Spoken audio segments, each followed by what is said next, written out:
ดีจ้าทุกคนมื้อนี้มาเบิ่งเสี่ยวเขาขายหมักแตงโมวันนี้แนวอ้างข่อยหมูข่อยกันเลยซื้อใหม่ถอยมาใหม่แล้วเนาะเฮ้ยเหมือนหมาดของพี่ซังเลยค่ะ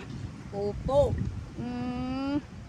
ได้โทรศัพท์ใหม่มาเบิ่งให้เพิ่นแล้วกล้องงามเฮ้ยสิลงถ่ายรูปโต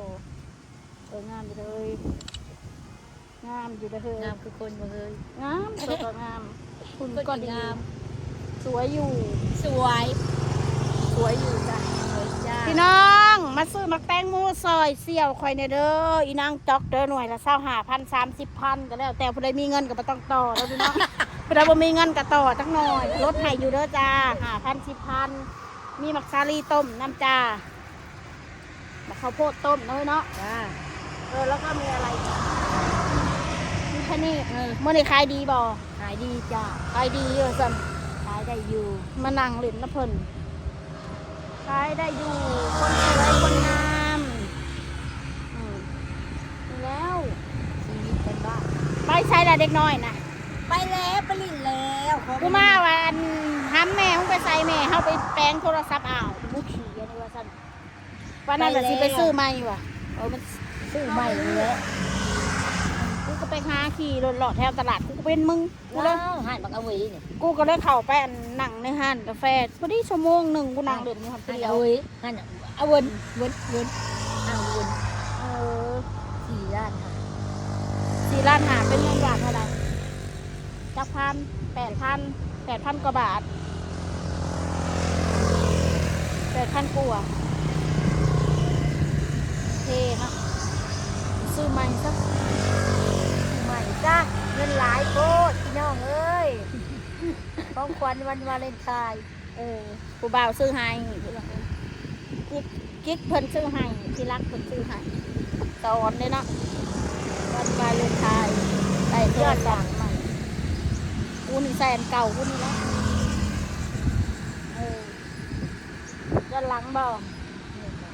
มันบ่ได้ไปทางไหนบ่มันบ่ไปจ้าเป็นยังคือบ่ไปบ่พักผ่อนเมื่อยอยากร้ายไปเลยระเบียงห่มนะเฮ้ยน้องเฮ้ยบัดนี้ห่มอีก2-3 มื้อยืดโผล่มาอีกชั้นเลยนะไปซื้อมาสัญญากูก็ลืมเมื่อกี้มันกูลืมไปเรียนอันนี้ก็ลืมเบิดกูลืมไปเรียนรอมันเป็นว่าจะขำแล้วจนมืดจนขำได้ว่าเราลืมขับลืมสนิทอันนี้ก็ลืมเกิบนี่แต่บ่ลืมบ่เกิบก็ลืมระวังลืมผัวเด้อผัวนี่บ่ลืมเพราะว่าผัวนี่คือที่รักไม่ลืมจะเป็นยังไงก็อยู่เคียงข้างกันจ้ะสามีข่อยหักเกินข่อยหักสามีข่อยมือพี่น้องก็ไม่ได้ลืมนะใครจะว่ายังไงก็ช่างไม่จะว่าก็ว่านะแค่คำคมบ่ได้แค่แต่แค่อยากว่าใส่ขึ้นคือข่อยก็บ่ได้แค่บ้านนั่นดอกข่อยจะว่าจะขึ้นข่อยจะเข้าใจว่านี่คือความรักนะจ๊ะแม่นแล้วเฮ้ยถูกต้องกินน้ำกันสิคนไปน้ำกันดีแล้วทีนี้อะไรดีอย่างกับปรึกษากัน คุณนึกว่าอีมินกำลังเชิญใส่มันไม่สอนกุ้งที่หน้าบอกไอ้ปลากระตากระเป๋ากระปิงอยู่หน้าคนกำลังจำเป็นถึงเลยงูบ่อยากเดินกูได้ซอยเลยกูบ่อยากว่านนี่ซอยแล้วว่านนี่ซอยได้ยังกระบอเป็นยังก็จะให้คอยละละขอบอดอกไม่อยากเอาขายจ้ะไม่ได้ขายไปแล้วบักกันบักมีขวดโอ้ยเบิ่งแบตกับพี่น้องโทรศัพท์กับแบตเบิดได้พี่น้องเอ้ยเบิ่งหมักโมนนั่นไว้ใหญ่ๆยังแดงเนาะเฮ้ยทั้งไงทั้งแดงมันใส่หมองนอนลิ้นถูกกับบันนี้ค่ะบันนี้ผู้ได้ครับเขาเมื่อให้โตน่ะลูกชายอยากน้อยๆนะฮะขับรถ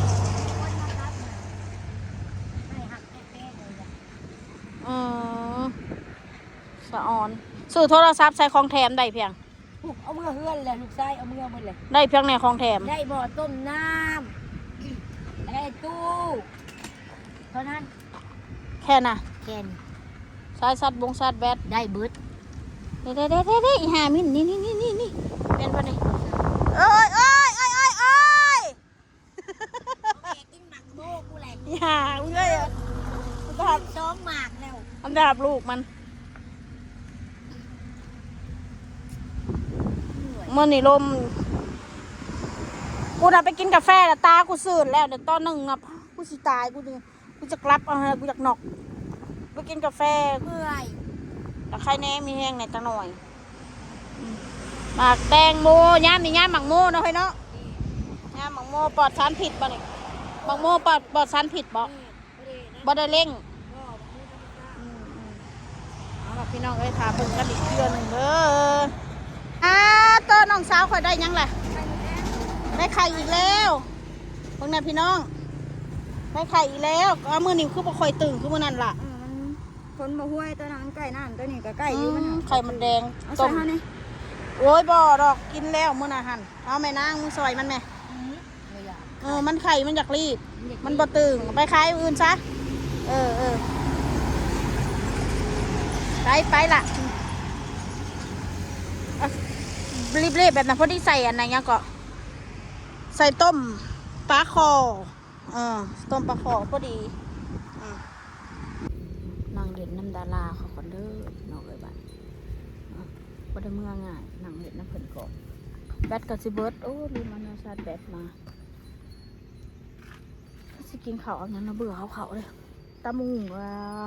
กินแล้วก็เจ็บท้องเจ็บใส่กินตำหูวานเลยเจ็บท้องกินยังหน่อยหนึ่งก็เจ็บท้องเดี๋ยวนี้ค่ะเดี๋ยวนี้ค่ะกินเฟอกินข้าวเปียกบ่ใส่หมักพริกแล้วเฮ้ยตะกี้ใส่ตะกี้น่ะใส่จนแดงเดี๋ยวนี้บ่ใส่แล้วกัดหน่วยเอาน้ำกัดหน่วยเอาซื่อกัดหน่วยกัดมันจ้าพี่น้อง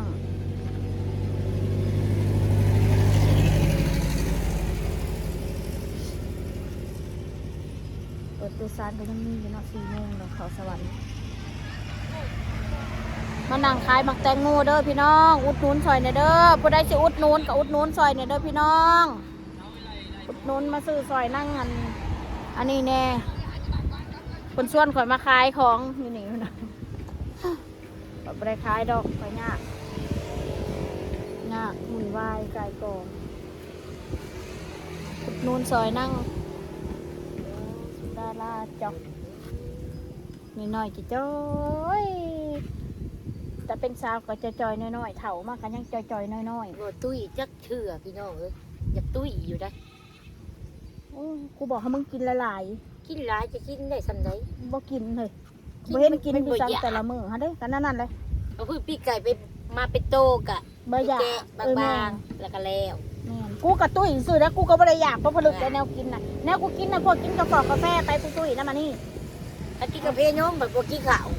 แม่นบ่อยากแล้วบัดให้กินกาแฟนมแม่นเลยเป็นนอนนั่น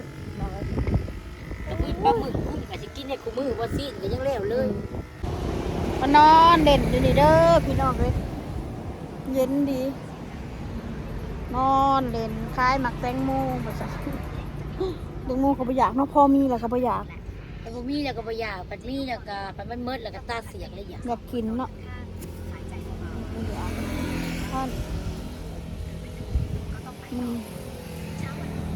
อยู่ห้องกับเป็นเงาแซ่บอยู่บ่ซาเกียวนะ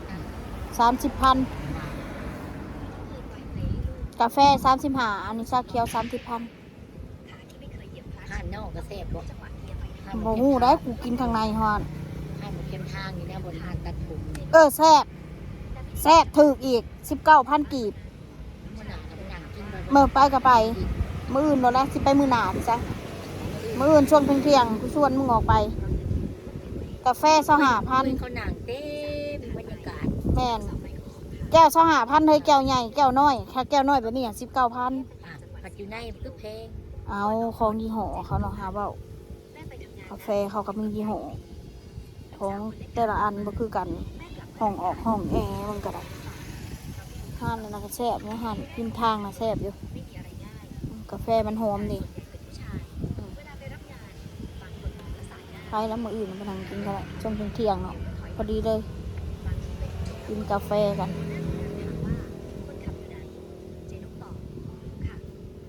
ไปตลาดป่ะวะ กล้าดีนะ ตักโมงเลยเดี๋ยวนี้ 16 โมง 16 โมงแล้ว ขับรถกลับจากภาคอีสาน ไปตลาดไปซื้อมาเห็ดกินวะ เจ๊นกจอดรถหน้าบ้าน ไม่ไหวจะเดินเข้าห้อง เผ็ดจะสิกิน นั่ง เนี่ย พักอยู่ในรถสักพัก แกงน้ำไหม้ก็บ่อยากแกงเห็ดก็บ่อยากกินแล้วเมื่อคืนนี่ ยืนมองลูกนอนหลับอยู่นาน ไก่ก็บ่อยาก ตาไหลเงียบๆไม่ได้ร้องออกมา กินพี่สั่ง แต่สิ่งที่ทำให้เจ๊นกสู้ต่อ เป็นเบื่อเบื่ออาหารเด้อพี่น้องเด้อข่อยเด้อเบื่อเบื่อ ชัด สิกินหยังแต่ละมื้อ ครอบครัวใหม่นี้ อืม ผ่านตอนไปเยี่ยมตัวเองครั้งแรกและครั้งที่ มะกอกตำแจ่วมะกอกลวกผักปนกระปูอยากกินปนกระปูขึ้นออกแล้วบ่ได้เมื่อยได้คุดน่ะซื้อ10,000กีบกับ30ปนดินความมาแข็งงานเนี่ยหั่นคุดมันเมื่อยได้เขามาแต่ใส่บักชุมนี่บอกเอาล่ะพี่น้องสำหรับคลิปนี้กันลาไปก่อนนะจ้าไปพบกันใหม่คลิปหน้าบ๊ายบาย